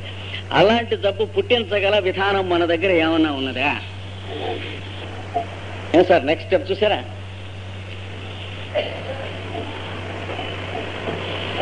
నేను ఎట్లాగో మళ్ళీ డిక్టేట్ చేస్తానండి, ఊరికి వినేసేయండి ఓ మాట ముందు. వాడికి ఉన్నటువంటి వ్యాధి చూసి, ఆ వ్యాధి తాలూకు సిమ్టమ్స్ అన్ని టోటల్ చూసి, మనం టోటాలిటీ ఆ వ్యాధిని అదే సిమ్టమ్స్ కలిగిన ఏది తిన్నా తప్పు చేస్తూనే ఉంటుంది, ఏదో ఒక అవలక్షణాలు వస్తూనే ఉంటాయి. కానీ మనకు కావాల్సిన లక్షణాలు రావాలి. ఇక్కడ అలా కాదు కదా.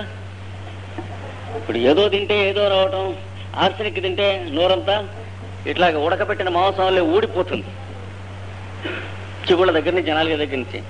మరి మనకు కావాల్సినవి వేరు కదా. ఊపింగ్ కాఫ్ ఏవో చెప్పాను ఇందాక. ఊపింగ్ కాఫ్ కోసం మరి ఆర్సెనికం వేస్తే కొండ నాలుగు వైద్యం చేస్తే ఉన్న నాలుగు ఊడిపోయింది అన్నాడు, చికాకు వస్తుంది. కనుక ఇక్కడ ఉన్న సిమ్టమ్స్ ఏవో కొన్ని పెట్టుకుని కూర్చున్నాం పేషెంట్కి. ఇక్కడ మనం పుట్టించవలసింది డబ్బాలో X1 పుట్టించాలి, కానీ వేసిన మంది ఏం పుట్టిస్తే అవి పుచ్చుకుందామంటే చచ్చూరుకుంటాడు వాడు. ఇక్కడే మనకి అసలు హోమియోపతి అసలు కోర్ ఆఫ్ ది ప్రిన్సిపల్ ఏమిట్రా ఇంత మీనింగ్లెస్ గా ఉంటుంది అని అనిపిస్తుంది మొట్టమొదటి చూస్తే. మనకి ఎలా చెబుతారు హోమియోపతి? వస్తున్నాం తొందరపడకూడదు. 2 మెట్లు గవాలను ఎక్కకూడదు, కాలు జారుతుంది, ఒక్కొక్క మెట్టు ఎక్కుదాం. ఇప్పుడు మనకు మొట్టమొదటి ఏమనిపిస్తుంది? ఆరోగ్యమైనటువంటి వాడికి ఏ మందు వేస్తే ఏ జబ్బు వస్తుందో ఆ జబ్బున్న వాడికి ఆ మందు వేస్తే తగ్గుతుంది అంటే అప్సైడ్ ఏడిసినట్టుంది అనిపిస్తుంది. ఫస్ట్ మొట్టమొదటి వినంగానే సారీలే అనిపిస్తుంది, సంతోషించాలి అన్నట్టుగా ఉంటుంది. ఇక్కడ మనం అండర్స్టాండ్ చేసుకోవాల్సింది ఉంది. ఇది కనిపెట్టాలి. ఎట్లా కనిపెట్టాలి? మనం మందు ఇచ్చి ఈ సిమ్టమ్స్ పుట్టించేట్టు ఇవ్వాలి, కానీ అది వేస్తే అది పుట్టించిన సిమ్టమ్స్ మనం సంతోషించేట్టు ఉండకూడదు. ఇది రెండో ట్రబుల్ హ్యానిమన్ పడ్డది మన కోసం. మనం అనుకున్న సిమ్టమ్స్ పుట్టించాలంటే ఏం చేయాలి? ఆరోగ్యంగా ఉన్న వాళ్ళని తీసుకోండి, వాళ్ళకి మంది ఇవ్వండి. ఇంకో మెథడ్ లేదు మరి. వరుసన వాడికి వస్తున్న ఒక్కోటి ఇందాట్లా చెట్టులాగా 100 మందికో 150 మందికో ఆ మందు పెట్టండి. 100 చెట్లు వేయమనండి పుస్తకాల్లో. వాడు రాసుకొస్తారు. రాసుకొచ్చేటి 100 చెట్ల నుంచి స్టెమ్ తీయండి. మీరు తీసేటప్పటికి that is called the provings of the drug. అంటే వాళ్ళు వచ్చిన చిల్లర్లు వీళ్ళు వచ్చిన చిల్లర్లు వడబోసేసి ఇందరిలోనూ వచ్చినటువంటి ఆ డ్రగ్ వేస్తే కామన్ గా ఉన్నటువంటి సిమ్టమ్స్ తీసుకునేందుకు పద్ధతి వస్తున్నారు. ఎవరిలో అయినా సరే మ్యాక్సిమం వచ్చినవి, నెక్స్ట్ మ్యాక్సిమం వచ్చినవి, యావరేజ్గా వచ్చినవి, ఇంటెన్స్గా వచ్చినవి, పలసగా వచ్చినవి, 10 మందికి వచ్చి 10 మందికి రానివి, 19 మందికి వచ్చి ఒకడికి రానివి, 19 మందికి రాక ఒకడు వచ్చినవి, ఇలా ఉంటాయి కదా. వీటన్నిటిని మనం ఈ కంప్యూటరైజ్ చేసి స్కానింగ్ చేసిన పద్ధతులు చేయాలి. చేస్తే ఇన్ఫాలియబుల్ టైప్ ఆఫ్ ప్రూవింగ్స్ మీకు వస్తుంది. ఇక్కడ చూడండి, వస్తే ఇప్పుడు ఎంతమందికి మీరు ఈ మందు వేసిన మీదట ఆరోగ్యవంతులకి ఈ లక్షణాలు వచ్చినాయని మీకు షూర్. కనుక ఇప్పుడు మీకు ఏం తెలుస్తుంది? ఇది వేస్తే మాత్రం ఈ లక్షణాలు రప్పిస్తుంది అనేది షూరు. మీరు స్టెప్కి వచ్చారు. సల్ఫర్ టాబ్లెట్ తింటే ఏమవుతుంది? యాంటీ యాసిడ్ తింటే ఏమవుతుంది? కడుపులో యాసిడ్ ఉంది కనుక ఇది వేస్తే లోపల కెమికల్ యాక్షన్. ఇలాంటి సర్మైసెస్ వెధవేషాలు తీసేయండి అన్నాడు. వేసి ఏమవుతుందో చూసేది అక్కడ రాయండి, కానీ మీకున్నటువంటి chemical formula, physical chemistry, chemical physics, biology, మట్టి మశానం, ఈ బుర్రబెట్టి సొంత తెలివితేటలు అతి తెలివి ఉపయోగించి పేషెంట్స్ మీద మందు వాడకండి, చేసింది సిన్ అన్నాడు. It is your surmise. It may not be true and many times it is not true. చింతపండులో ఏముంది? టార్టరిక్ యాసిడ్ ఉంది కనుక యాంటీమోనియం టార్టరేట్ తింటే పుల్లగా ఉండదు అన్నాడు. వేదవేషాలు ఎక్కండి అన్నాడు. పుల్లగా ఉన్న దాంట్లో మీకు టార్టరేట్స్ ఉంటాయి, కానీ టార్టరేట్ ఉన్న దాంట్లో పుల్లగా ఉండాలి ఏం లేదన్నాడు. ఇంకో దాంట్లో నిమ్మకాయ పిండి దాంట్లో టార్టరేట్ ఉందా? హైడ్రోక్లోరిక్ యాసిడ్ ఉంటుంది. దాంట్లో. అంచేత హైడ్రోక్లోరిక్ యాసిడ్ ఉన్నదల్లా పుల్లగా ఉంటుంది అనుకో, ఒక 4 చీలు పడుతుంది. అందుకని కెమికల్ ప్రాపర్టీస్ వేరు, ఫిజికల్ ప్రాపర్టీస్, ఇది ఎంత బరువు ఉంది, ఏమంటుంది, అది వేరు. ఈ రెండు కాక వైటల్ ప్రాపర్టీస్ వేరు. బయలాజికల్ రియాక్షన్స్ లో భాగం ఇది. కాన్స్టిట్యూషన్ టువర్డ్స్ సబ్స్టెన్సెస్ రియాక్ట్ చేయటం ఇది. ఏది substances that are not welcome to the constitution, unwelcome guests in to the constitution. విషములని ఏవైతే అంటామో, శరీరం వేట్లనైతే స్వీకరించదో, ఏవైతే ఆహార ద్రవ్యములు కావో, non metabolic non nutritious substance, వాటి మీద రీబఫ్ కొడుతుంది కాన్స్టిట్యూషన్. కొట్టినప్పుడు ఇవన్నీ వస్తాయి. ఒక్కొక్క సబ్స్టెన్స్ కు ఒక్కో రకంగా విసిరి కొడుతుంది. ఆ కొట్టిన తరహాను బట్టి ఒక్కొక్క టోటాలిటీ ఆఫ్ ది సిమ్టమ్స్ వస్తాయి. సబ్స్టెన్స్ కి మధ్యన సంబంధం లేదు. ప్రపంచంలో 2 సబ్స్టెన్స్ ఐడెంటికల్ గా ఉండవు. ఉంటే ఒకటే సబ్స్టెన్స్ అవుతుందిగా. ఇది అన్ని విధాలుగా ఒకటే ఉన్నాయంటే 2 ఇనుము అయి ఉండాలి, అంతేగాని 2 ఇనుములు అని ఉండవు. అందుకని ప్రపంచంలో no 2 basic substances in nature are identical. అందుకని ఈ ప్రూవింగ్స్ లో మనకి తెలియదేంటి, no 2 substances will produce the same materia medica or same group of reactions. So the reactions towards one substance differ from the reactions towards another substance in a basic manner and characteristic manner. ఒక పదార్థము ఎడల మనం చూపే ప్రతీకారం, శరీర ప్రాణశక్తి చూపే ప్రతీకార ప్రక్రియ పక్క ఇంకొక పదార్థం ఎడల చూపే ప్రక్రియకి సంబంధం లేదు. ఆ ప్రక్రియ వేరు, ఈ ప్రక్రియ వేరు. మామిడి పండు తీయగా ఉన్నది, జామ పండు తీయగా ఉన్నది. జామ పండే రుచిలో మామిడి పండే. స్వీట్నెస్ అనేటువంటి వాల్యూమ్ రాసి ఫిలాసఫీ చెప్పి therefore they are identical అని అనబోకండి. బయలాజికల్లీ స్పీకింగ్, జామ పండు ఈజ్ క్వైట్ డిఫరెంట్ ఫ్రమ్ మామిడి పండు in terms of your tongues reaction towards it అండి. కనుక మెడికల్ ప్రాపర్టీస్ ఇవి తప్ప దాంట్లో ఉన్న కెమికల్స్, వాటి ప్రాపర్టీస్ స్టడీ చేశాం, కెమిస్ట్రీలో అవి చేశాం, ఇవి చేశాం. చేస్తే కెమికల్ ల్యాబొరేటరీలో పోయి కొట్టుకోండి, మనుషులకు మందే ఎక్కండి వాటితో. So we have come to the platform where we can somehow somewhere find Hahnemann going here and there. అక్కడ ఎక్కడో గబాలన హ్యానిమన్ తగులుతాడు మనకి. ఇక్కడి నుంచి వెతికితే కొంచెం. ఇంతకు ముందు హ్యానిమన్ మైక్లో వినపట్టామే కానీ ఆయన ఎక్కడ ఉంటాడో తెలియదు. ఇక్కడ అసలు హ్యానిమన్ ఉన్నది. ఇప్పుడు నెక్స్ట్ స్టెప్కి వెళ్దాం. అన్ని నేను మళ్ళీ సిస్టమేటిక్గా డిక్టేట్ చేస్తాను, ఊరికే అండర్స్టాండ్ చేసేసుకోండి స్టెప్. ఇప్పుడు ఈ మందు వేస్తే ఈ లక్షణాలు, ఈ మందు వేస్తే ఈ లక్షణాలు ఉన్నాయి అంటున్నాం. వీడికి పేషెంట్కి ఉన్న లక్షణాలు ఎక్కడ తగిలినాయా మీ మందులో? ఏ మందు వేస్తే లక్షణాల్లో అంటే go on multiplying your research with medicines. వేస్తే 1000 డ్రగ్గులు మీ దగ్గర ఉన్నాయనుకోండి, ఈ వచ్చేటువంటి వాళ్ళలో దీంతో సిమిలర్గా ఉన్నటువంటి వాళ్ళు తగిలినప్పుడు ఈ సబ్స్టెన్స్ తీసివేయండి. వేస్తే ఏమవుతుంది, మీరు వాడిలో ఇందాక మనం చెప్పుకున్న 4th కేసు ఉంది చూడండి, వాడిలో ఉన్న వ్యాధి ఉండగా దాని సిమిలర్ సిమ్టమ్స్ కలిగినటువంటి వ్యాధిని పుట్టించు ద్రవ్యం మీరు ఇంట్రడ్యూస్ చేస్తున్నారు వాళ్ళలో. ఏమండి చేస్తే when it is applied so that it is more powerful than the first. లేకపోతే ఏ ఎఫెక్ట్ లేదు కదా. 3rd case no significance, 2nd case suspends temporary. ఇక్కడ మీరు ఇది ఫుల్ఫిల్ చేయగలిగితే ఈ జబ్బు పర్మనెంట్ గా లేచిపోవటానికి అవకాశం ఏనాటికైనా ఉన్నది. ఇది ఫుల్ఫిల్ చేయకపోతే చచ్చికి పెట్టుకున్నా ఆ జబ్బు వెళ్ళిపోదు.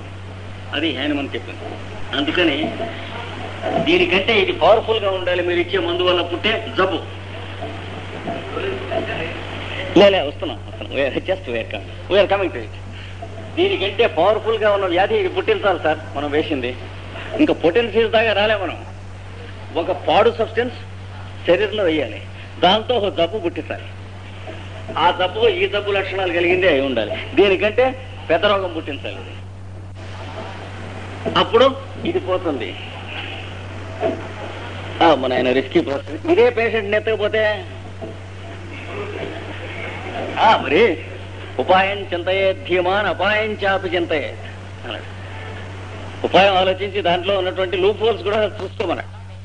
వాడు పాపం 2 పిట్టలు చెట్టు మీద ఉంటాయట. వాడు చెప్పాడు మనకి పంచతంత్రంలో, ఆ చెట్టు కింద పుట్టలో బాగుందిగా, ఈ పిట్టలు ఎక్కడికి వెళ్ళినప్పుడు గుడ్లు తినేసేస్తూ ఉండేది.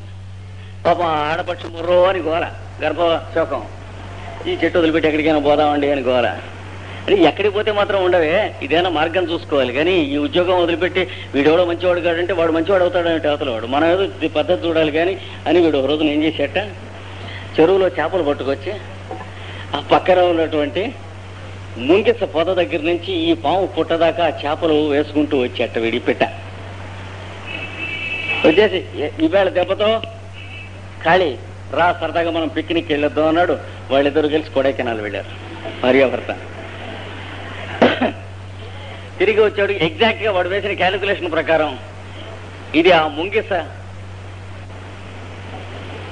ఆ చేపల్ని తింటూ రావటం, వచ్చి పాము పుట్ట దగ్గర రావటం, పాము బుసగొట్టడం, ఆ పామును చంపేయటం అయిపోయింది. చంపేసి ఈ చెట్టెక్కి చెట్టు మీద ఉన్నట్టు గుడ్లు తినేసి వెళ్ళిపోయింది ముంగిస. ఇక్కడ దాకా వచ్చిన ముంగిస ఈ చెట్టెక్కి ఇవి టిఫిన్ పుచ్చుకుని ఎడుతుందని వాడు ఊహించలేకపోయాడు అని చెప్పి వాడు అంటాడు, ఉపాయం చింతయే ధీమాన్, బుద్ధిమంతుడు ఉపాయం చక్కగా ఆలోచించాలి, అపాయం చాపి చింతయేదు, లూప్ హోల్స్ కూడా జాగ్రత్తగా ఆలోచించాలి.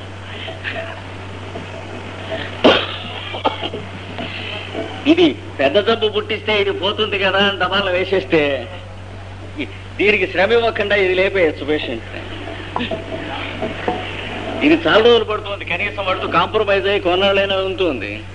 వీడు వచ్చి దెబ్బ ఖాళీ చేయి ఇల్లంటే కష్టం. అందుకని దీనివల్ల దీన్ని బయటికి వెళ్ళటానికి కావాల్సినటువంటిది ఫుల్ఫిల్ అవ్వాలి. శరీరం మీద దీనిపై మినిమం ఉండాలి. ఏది దీని తాలూకు అన్డిజైరబుల్ యాక్షన్ వీలైనంత మినిమం ఉండాలి. మినిమం ఉండాలంటే సబ్స్టెన్స్ తగ్గించండి, క్వాంటిటీ తగ్గిస్తే దీన్ని కొట్టాలి కదా, మరి అదేలాగా దీన్ని కొట్టాలంటే ఇంత ఉండవేయాలా, సబ్స్టెన్స్ తగ్గించాలా. ఇలాగా ఎక్స్పెరిమెంట్ చేశాడు. చేసేటప్పటికి దీన్ని కొట్టగలిగినంత పవర్ఫుల్ గా ఉండాలంటే ఈ సబ్స్టెన్స్ ఒంట్లో పడేసేటప్పటికి ఏం చేస్తుంది, లోపల నుంచి రియాక్షన్ పుడుతుంది బయటికి. ఈ రియాక్షన్ మ్యాక్సిమం పుట్టించాలి, మీరు వేసే సబ్స్టెన్స్ తక్కువ వేయాలి. అదే దేశం మదం ఎక్కువ ఉన్నది అంటే నెగటివ్ ఫోర్సెస్ దేశం మీదకి రావాలి. కానీ మరీ టూ మచ్గా వచ్చేస్తే దేశం ఉండదు. అంచేత ఏం జరగాలి, పేపర్లో మాత్రం పడుతూ ఉండాలి. రోజు శత్రురాజులు వస్తున్నారు, అక్కడ హోరాహోరీగా దంచేస్తున్నారు, చంపేస్తున్నారు, ఎవరిని చంపటం లేదేం లేదు, న్యూస్ మాత్రం రావాలి. అంచేత దానికి మీ పొటెంటైజేషన్ జరిగితే ఏమవుతుంది, మీరు పంపిస్తున్న సబ్స్టెన్స్ తాలూకు న్యూస్ ఏమో కాన్స్టిట్యూషన్ లో దంచేస్తూ ఉంటాయి. ఇక్కడ ప్రిపరేషను రియాక్షన్కి మ్యాక్సిమం ప్రిపరేషన్ వస్తుంది. రియాక్షన్కి వచ్చిందంటే అర్థం ఏంటంటే you have used it more powerful than this. Material substance ఎక్కువైతే మోర్ పవర్ఫుల్ గా ఉంటుంది అని అనుకోకండి. ఇక్కడ ఇంకొక చిన్న పాయింట్ కూడా అర్థం చేసుకోవాలి. పంచదార ఉంది, 1 కిలోగ్రామ్ అన్న 2 పంచదార ఎట్లా ఉంది, ట్రాన్స్పరెంట్. 3 స్వీట్ పంచదార.